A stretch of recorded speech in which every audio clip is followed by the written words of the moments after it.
এক কাজ করো, এই মেজুকে আমার কাছে পাঠিয়ে দাও।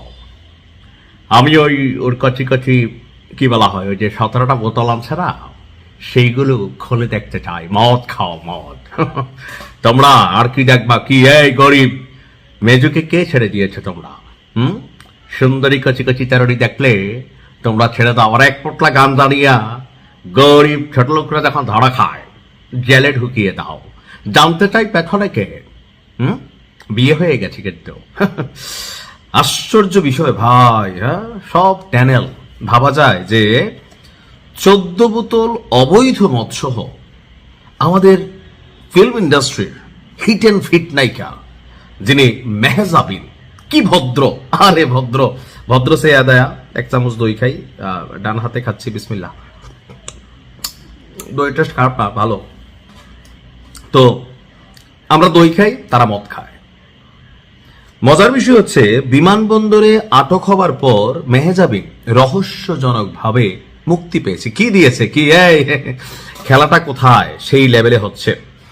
বিদেশ থেকে অবৈধভাবে আপনার আনার সময় 14 বোতল মদসহ ধরা পড়েছিলেন দেশের জনপ্রিয় অভিনেত্রী মেহজাবিন চৌধুরী। শুধু মেহজাবিনই নন, এ সময় তার সঙ্গে ছিলেন তার স্বামী, পরিচালক ও প্রযোজক আদনান আল রাজীব এবং চলচ্চিত্র পরিচালক শঙ্খ দাশগুপ্ত।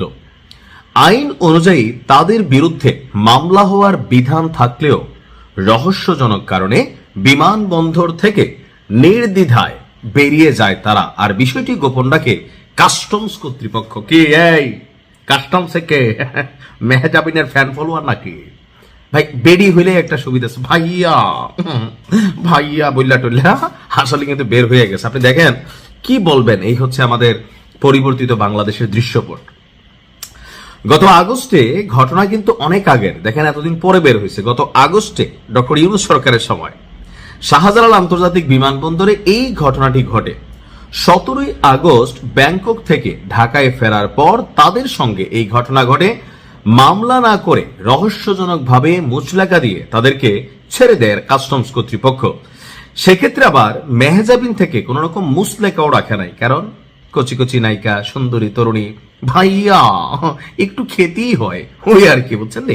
আচ্ছা, বলা হচ্ছে তথ্য অনুযায়ী BS218 এর একটি ফ্লাইটে ওই দিন ব্যাংকক থেকে ঢাকায় ফিরেছিলেন মেহজাবিন, আদনান আল রাজীব এবং শঙ্খ দাশগুপ্ত।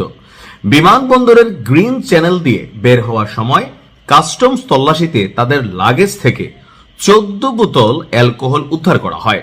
বিমানবন্দরে অ্যালকোহল বহন আইনত দণ্ডনীয় অপরাধ। যদি আপনি বিদেশের নাগরিক হন, আপনি 700 ml ক্যারি করতে পারবেন, এটা একটা আইন আছে। তো মেহজাবিনের তো আর ওই নাগরিকত্ব নাই। এখন বিমানবন্দর থেকে মাদকদ্রব্য নিয়ন্ত্রণ আইন অনুযায়ী বিদেশি নাগরিকরা, আমি 700 ml যেটা বলছি 1 লিটার আনতে পারেন, কিন্তু বাংলাদেশি পাসপোর্টধারীদের জন্য এটা অ্যালাউড না। তো উচ্চতর কর্মকর্তারা বলছে যে 2018 কাস্টমস আইন 2023 অনুযায়ী অনুমোদন ছাড়া অ্যালকোহল বহন এবং আমদানি নিষিদ্ধ। তো এখন কে বা কারা করছে?